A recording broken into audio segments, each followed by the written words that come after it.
with us on this Monday morning. Coming up, so Kevin Durant is out. Does that now lock up the East for the Milwaukee Bucks? We'll discuss. Guess what teammates are saying about Tom Brady? And if you can guess, what you won't guess is what James Harden looks like these days. He is a very changed man.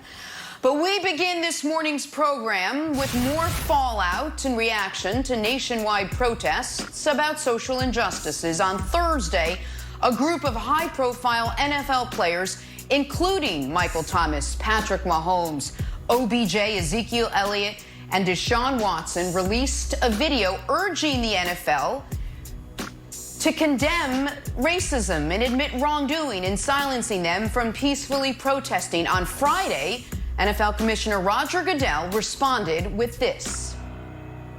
It has been a difficult time for our country, in particular, Black people in our country.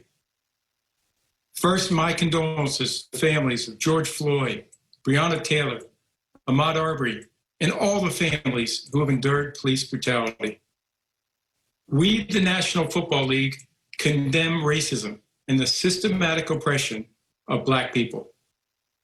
We, the National Football League, admit we were wrong for not listening to NFL players earlier and encourage all to speak out and peacefully protest. We, the National Football League, believe Black lives matter. I personally protest with you and want to be part of the much-needed change in this country. Without Black players, there would be no National Football League. And the protests around the country are emblematic of the centuries of silence, inequality, and oppression of Black players, coaches, fans, and staff. We are listening. I am listening. And I will be reaching out to players who have raised their voices and others on how we can improve and go forward for a better and more united NFL family. Nick, let's start with you. What was your reaction to Roger Goodell's comments?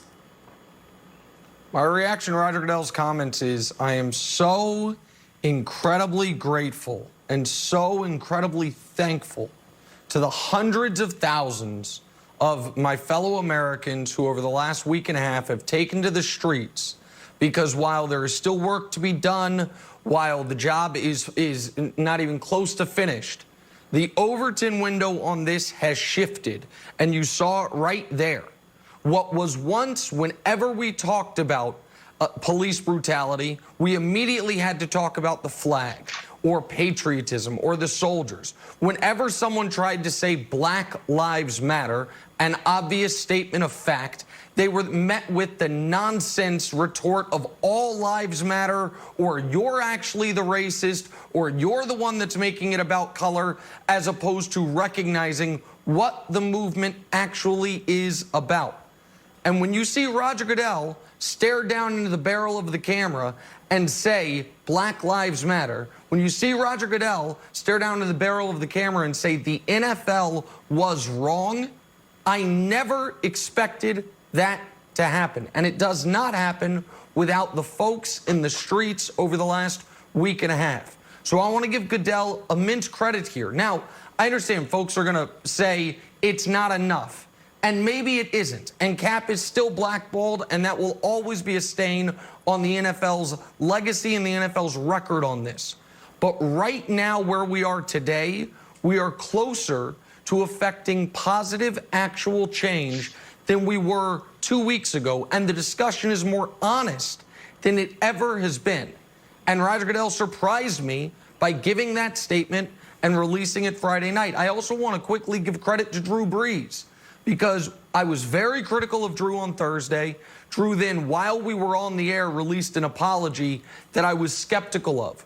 Since then, Drew has released a first-person video that seems sincere. His wife has released a statement, and Drew addressed an Instagram to the current president of the United States, letting him know that he and Drew had been wrong on this and not issuing a challenge, but not backing down from the inevitable challenge that the president was going to issue and did issue last night. So Drew and Roger Goodell in this regard stepped up in ways I didn't expect them to. And lastly, Wilds, The last point Roger Goodell makes is such an important one when he says the NFL would not exist without its black players. And that's why I always laugh when folks yell the stick to sports stuff when we're talking about this. You cannot talk about the NFL or the NBA